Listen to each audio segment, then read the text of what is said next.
You're listening to Beyond the Couch podcast with Dr. Sally Nazari, where we look at you beyond the couch and build ways to enrich your life, share your triumphs, achieve your goals, and most importantly, where we'll be celebrating you. Let's get started.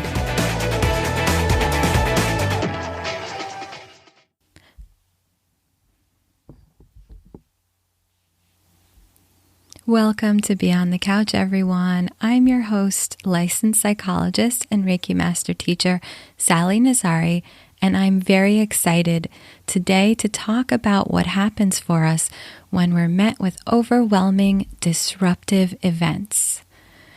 Many people are exposed to these kinds of things, and in the time immediately following them, most people will have some strong or unsettling reactions. However, over time, for many people, those reactions naturally decrease, and they naturally bounce back from these challenging events. In fact, many people grow and learn from the experience in a way that deepens their outlook on life in some way. For others, it can take some time and some effort to reach that point. It might feel like they're reliving the same set of circumstances over and over again.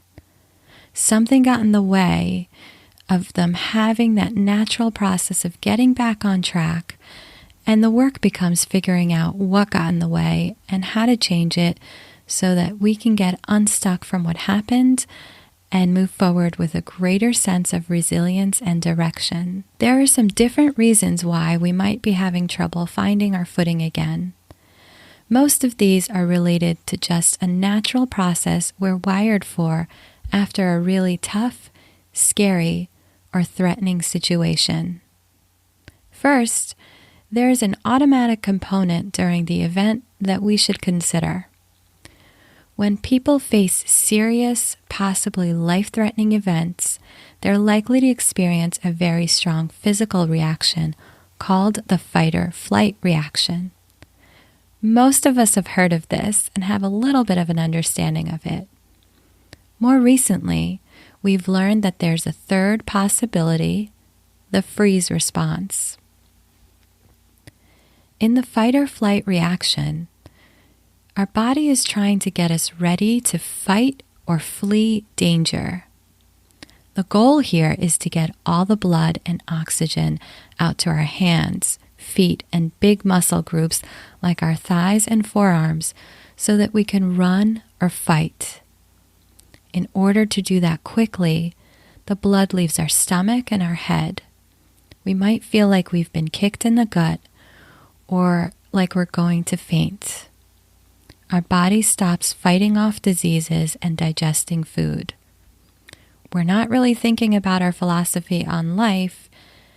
We might even have trouble thinking at all. The same thing happens with the freeze response, but in this case, your body is trying to reduce both physical and emotional pain.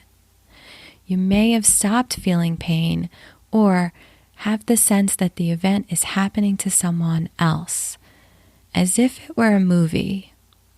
You might have been completely shut down emotionally, or even had shifts in perception, like you're out of your body or that time has slowed down. The second thing for us to keep in mind is that the fight or flight response we are experiencing during this overwhelming event can get quickly paired with cues or things in the environment that didn't have any particular meaning before. Then later, when we come across those cues, we're likely to have another fight, flight, or freeze reaction. Your nervous system senses the cue, which could be a sight, a sound, a smell, or even a time or place, and then your body reacts as though you're in danger again. The paradox here, though, is that these reactions will fade over time if we don't avoid these cues. But if we avoid these reminder cues, our body won't learn that these are not, in fact, real danger cues. They don't tell you very accurately whether you're actually in danger, so you may have false alarms going off frequently. After a while, you won't trust your own senses or judgment about what is and isn't dangerous, and too many situations might seem dangerous when they're not. We then may start to have thoughts about the dangerousness of the world, of particular places or situations that are based on these reactions rather than the actual realistic danger of those situations. Besides thoughts about dangerousness, many types of beliefs about ourselves and the world can be affected by these overwhelming events. Now, let's add to this a bit further. For some people who've had previous negative experiences in their life, scary and overwhelming events can seem to reinforce or confirm these previously held beliefs. For example, you might have previously believed that others can't be trusted or that the world is generally unsafe. Then this overwhelming situation comes along and seems to confirm those beliefs. Or maybe you were told that everything was your fault growing up. So when a bad thing happens, it seems to confirm that once again, you're at fault. This adds to our sense that we can't trust our judgments or feelings. Let's look a little bit more closely at our feelings in this process.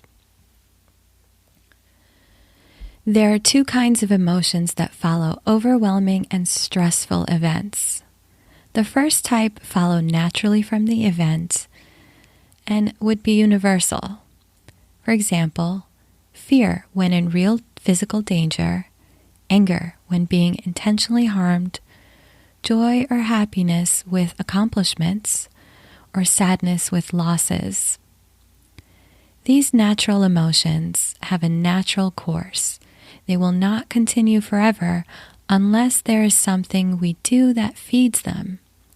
They naturally progress through a beginning, a middle, and an end, much like an ocean wave. It's important to feel these emotions about the event and let them run their natural course. The second type of emotions follow based on how we interpret the event. If we have thoughts such as, I must be a failure, that I can't get over it, then we'll be feeling angry at ourselves or ashamed. These emotions are not based on the facts of the event, but instead on our interpretations. The more that we continue to think about the event in these ways, the more and more of these secondary feelings we're going to have. The good news here is that we can work to shift the thoughts and interpretations that are feeding these emotions to change your feelings. Think of your emotions as a fire in a fireplace. The fire has energy and heat to it, just like your emotions. However, it'll burn out if it's not continually fed. Self-blame or guilty thoughts can continue to feed the emotional fire indefinitely. Take away the fuel of these thoughts and interpretations, and the fire burns out quickly. So, one goal of therapy will be to help you recognize and modify what you're saying to yourself. In other words, your thoughts and interpretations about the event, which may have become automatic. These distorted beliefs may become so automatic that we aren't even aware that we have them. Even though you may not be aware of what you're saying to yourself, your beliefs and self-statements affect your mood and your behavior. Often, people aren't aware that they're having thoughts about whatever they're experiencing. I will be talking more about this in the next episode when we take a deeper look at psychotherapy. Now, let's backtrack a bit and look at why this process occurs for us. We are evolutionarily designed to fixate on scary, threatening, and overwhelming situations. In fact, this is one way that we stayed alive as a species. If we consider the threats we faced on a day-to-day basis when we encountered things like saber-toothed tigers, just to go about our routine for basic survival, it makes sense that whatever was scary and life-threatening would stand out in our minds, so that we do not risk losing our lives again. Here's the thing. While our lives have changed and we no longer battle saber-toothed tigers to make sure we get lunch, our physiology and our mind have not.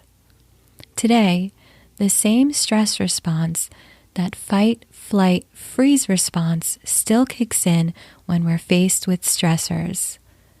Except now our stressors do not end in an instant, and they are both positive events and negative events that both push us out of our comfort zones. This impact on us for the longer term can really take a toll. We may find ourselves having a hard time sleeping, feeling on edge all the time, like we can't settle down or concentrate.